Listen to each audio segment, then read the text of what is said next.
Iniciamos en clave mediática. Vamos a empezar por las portadas. Como siempre, veamos las portadas principales. La del diario Expreso, cuyo director principal falleció el día de ayer. El señor Galo Martínez Merchán falleció ayer, un destacado periodista de mucha trayectoria, más allá de las diferencias políticas, ideológicas y de que enfoque sobre la realidad del país a través de las páginas de su diario. Evidentemente una persona que forjó este medio de comunicación y otros más en este país. El titular principal del Expreso dice: tropiezo en la piedra del diálogo. La piedra del diálogo. A veces ya no se entiende cómo es que justifican los editores titulares. Tropiezo en la piedra del diálogo. ¿Cuál es la piedra del diálogo? ¿Cuál es el tropiezo? Si no ha habido ningún plan ni nada que plantee el diálogo adecuadamente. Bueno, sí hubo, vamos a ser más enfáticos. Hubo el intento de diálogo de supuestamente 300 organizaciones no gubernamentales. Cuando se le pidió a la SECOM, a la Secretaría de Comunicación, que dé los nombres de las 300 organizaciones, el silencio fue explícito, implícito, y todo el día nunca pudieron explicar cuáles eran las 300 ONGs que iban a promover el diálogo. Las únicas que aparecieron son aquellas que siempre surgen en estos momentos para ponerse del lado de quién, del gobierno, evidentemente. Organizaciones no gubernamentales, ONGs financiadas por la USAID, que evidentemente han tenido la respuesta de la CONAIE.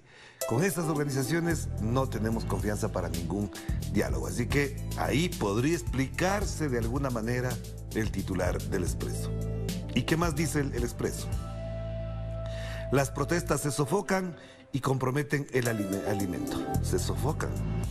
¿Cómo se entiende ese titular? Pues no se entiende. La verdad que a veces da pena, pero bueno, toca tenerlos aquí a la mano. Leonidas Diza atrasa la solución al caos nacional por la vía de la negociación. Atrasa la solución al caos nacional por la vía de la negociación. Leonidas Diza desde el principio dijo con claridad, y no lo voy a defender ni tampoco voy a hablar por él, pero hay dos elementos que son muy importantes para entender esta realidad. El paro del 13 de junio fue anunciado un mes antes. Nunca hicieron nada durante ese mes. Creyeron que no iba a tener el impacto, creyeron que nunca iba a ocurrir. Y cuando ya ocurrió, del 13 en adelante a la fecha, que ya es el 10º día del paro, evidentemente tampoco hicieron nada a favor de ello. Por el contrario, primero lo metieron preso, a Leonidas Diza. Lo chantajearon. Plantearon que si él levantaba el paro, le dejaban en libertad. No lo hizo. Salió libre porque una jueza le puso medidas cautelares o alternativas. Después se toman la Casa de la Cultura.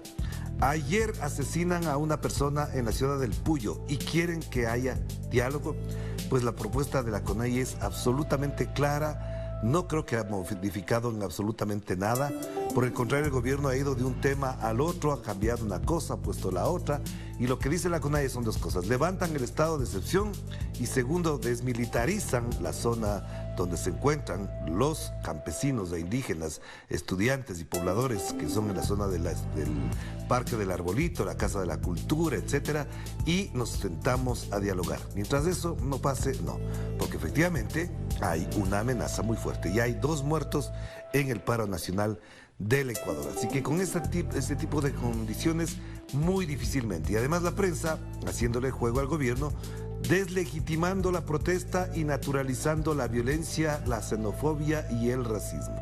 Pero bueno, ayer fue un día muy importante, hoy será otro más duro quizás, y por eso hay que estar prevenidos a lo que tengamos en los espacios informativos, los pases informativos desde Quito y por supuesto en los noticieros de Telesur. La situación no es para pensar que se resuelva el día de hoy. Por el contrario, en Quito la movilización de ayer tuvo alrededor de 50.000 personas por todos los sectores. Así que eso es lo que dicen incluso los expertos que ven en mapas, en satelitales, en drones, el número de personas que se movilizaron el día de ayer.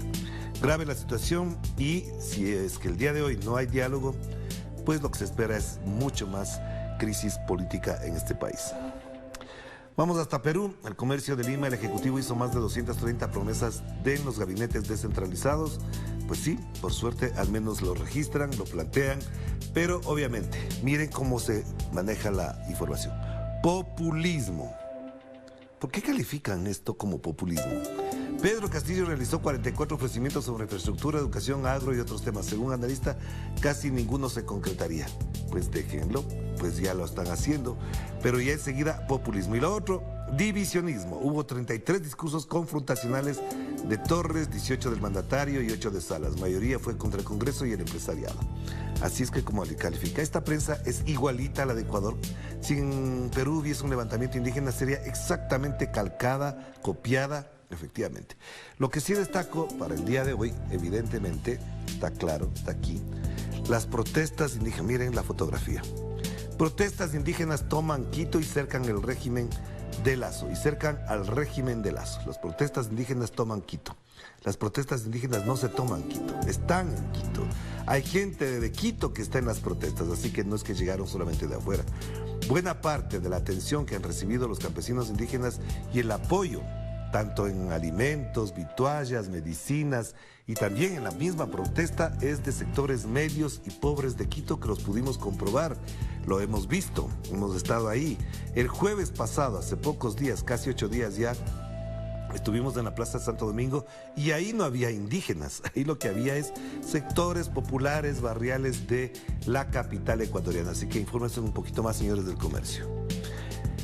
Y el país de Cali, el efecto Petro se sintió duro en la bolsa y el dólar. Novedad, de nuevo, otra vez, gana un presidente de izquierda, un candidato de izquierda, perdón, y el efecto está en las bolsas. Gana la derecha y el efecto es aplausos para las bolsas.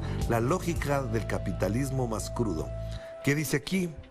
Mientras la moneda de Estados Unidos subió más de 100 pesos, la bolsa de Colombia tuvo un retroceso de un 5%. ¡Qué pena! ¡Qué pena por los que sufren en la bolsa cuando gana un candidato de izquierda! Si gana el de la derecha, en cambio, todo se pone de maravilla. Esta es la lógica capitalista tradicional, no la vamos ni siquiera a desconocer, por el contrario, así actúan. Lo importante, o lo destacable para comentar, es que el país de Cali titule eso como lo principal, cuando hay otros problemas de fondo. Hay otros temas que están ocurriendo en Colombia. Lo que pasó en las reuniones de ayer ya en Colombia, eso se debería destacar. Bueno, por suerte tenemos Telesur para informarnos mejor de lo que pasa en Colombia después del triunfo del pacto histórico. El Mercurio de Chile, seguimos con el tema que se mantiene en análisis y en debate, son las reformas que tienen que ver con respecto a la situación de Chile en términos constitucionales y legales. La reforma previsional, los desafíos que debe superar la propuesta que prepara el gobierno, es un análisis que se tiene ahí. Pero lo que queríamos destacar son dos temas. El uno es las celebraciones, conmemoraciones sobre el Inti Raymi, que lo dijimos el día de ayer, y ayer también en algunos puntos de nuestro planeta se conmemoró, se celebró el solsticio de invierno en Chile, en este caso, y en otros, bueno, es el solsticio nada más, no se tiene que dudar de eso. En el caso de Ecuador, como se encuentra en la mitad del mundo, no hay por dónde confundirse, así que esto también ocurrió en Chile, se puede apreciar ahí. Y acá abajo una nota que da cuenta, según el informe del Council of the Americas y la consultora Control Rilos de Uruguay, se mantiene como el país más progre en la región, seguido de Costa Rica y Chile en la lucha contra la corrupción. Pero no destacan cuáles son los países con más problemas en el campo de la corrupción. Que eso habría que ver, porque por ejemplo nunca le incluirán ahí al señor Iván Duque, ni a Colombia, ni al señor Jair Bolsonaro en el titular cuando aparece. Vamos con los titulares de los portales informativos. Aumentan a 920 la cifra de muertos. Aumenta a 920 la cifra de muertos por el sismo en el sureste de Afganistán, ocurrido hace pocas horas. Las autoridades afganas indicaron que la ciudad de leámoslo bien. Paktika fue la más afectada por el temblor, con un registro de 100 fallecidos y 250 heridos. Es la ciudad más afectada que se plantea aquí. Y acá, costado derecho, reportan la muerte de un segundo manifestante en Ecuador, en la ciudad del Puyo. A propósito de eso, hubo terribles problemas, graves problemas. Vamos a pasar luego imágenes que dan cuenta de lo que pasó la noche de ayer y la madrugada de hoy en la ciudad del Puyo. Declaran estado de calamidad por las lluvias en Guatemala y Colombia levantará la emergencia sanitaria por la COVID-19. Con la imagen del señor Iván Duque, prácticamente ya expresidente o presidente saliente de Colombia.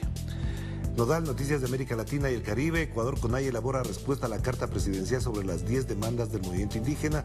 Esta noticia quizás se queda atrasada o fue que quedó congelada la imagen de la respuesta que ya la dio la noche de ayer, alrededor de las 10 de la noche, en rueda de prensa, un poquito menos de las 10 de la noche, en rueda de prensa virtual. Leonidas Issa, el ingeniero Leonidas Issa, dio la respuesta adecuada a toda la propuesta que hicieron las organizaciones, lo comentamos hace un momento. Pero lo fundamental, además, es que denunció, algo que quedaba pendiente, denunció la campaña xenófoba y racista que hay en los medios de comunicación y por algunos actores sociales y políticos, incluidos aquellos que formaron parte del gobierno de Guillermo Lasso hace poco y otros que, no siendo parte del gobierno, le hacen eco a todo lo que hace el gobierno.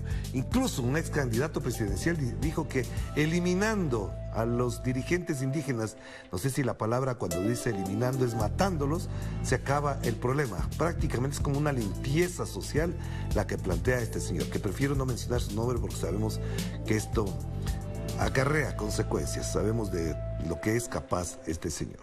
Acá hay una información que tampoco se destacó en el diario El País. Petro y Biden hablaron de una relación más igualitaria en provecho de los dos pueblos. Así conversaron los dos mandatarios, el uno entrante y el otro vigente. Avancemos. Siguen con los temas de Trump. La importancia que le dan a este tema en la política exterior de la agencia F es tenaz, es terrible. No hay otros temas que les preocupen tanto como lo que pasa en Estados Unidos. Trump intimidó a funcionarios electorales para cambiar el resultado de los comicios. Es una declaración que dio la vuelta al mundo porque esta revelación dice la nota: el expresidente de Estados Unidos, Donald Trump, intimidó a los funcionarios y trabajadores electorales de varios estados para que cambiaran el resultado de los comicios del 2020 en los que ganó el demócrata Joe Biden, según el comité legislativo que investiga el asalto al Capitolio. Lo que no se sabe es qué consecuencias tendrá todo esto para el señor Donald Trump, que incluso en algunas encuestas sube y sube y sube. Ya eso ya no tenemos cómo explicarlo, pero ahí está. Acá también se destaca la conversación de Petro con Biden. Petro tuvo una conversación muy amistosa con Biden sobre la relación diplomática, dice la agencia EFE. Y Biden llama a Petro para felicitarle por su victoria electoral. Más de eso, nada. RT, Russia Today. Biden admite que el conflicto en Ucrania podría convertirse en un juego de espera entre Rusia y Europa. Ya cada vez que le escuchamos al señor Biden hablando del conflicto de Ucrania, nos pone más preocupados porque o no entiende lo que está pasando ahí, o lo oculta, o miente. Porque las tres cosas parecería que se termina siendo una sola. No entiende, oculta información o miente sobre lo que pasa ahí. Entonces, si es que no entiende lo que está pasando ahí, es porque quiere ocultar información también. Porque lo que está pasando, por ejemplo, en la economía rusa, muchos analistas dicen a Rusia le vigorizó este conflicto porque tuvo la posibilidad de expandirse a otros mercados, dejarle a Occidente en angustias y en ascuas, y por supuesto cambió la lógica y el eje de la hegemonía política y económica de Europa. Russia Today también da cuenta de lo que pasa en el Ecuador. La policía del Ecuador reprime a los manifestantes indígenas que avanzan hacia Quito para protestar contra Guillermo Lasso. Ahí se equivoca porque los manifestantes indígenas no es que avanzan en Quito, están en Quito, como están en Guayaquil. Es decir, ya no hay una movilización hacia Quito. Están en Quito, están instalados en Quito y, por supuesto, no necesariamente todos vienen a Quito, también se movilizan en otras provincias. La diferencia con el paro del octubre del 2019 es que ahora es una movilización nacional. Lo que pasó ayer en Puyo, por ejemplo, no habríamos visto en el 2019. Hagamos la pausa, volvemos enseguida.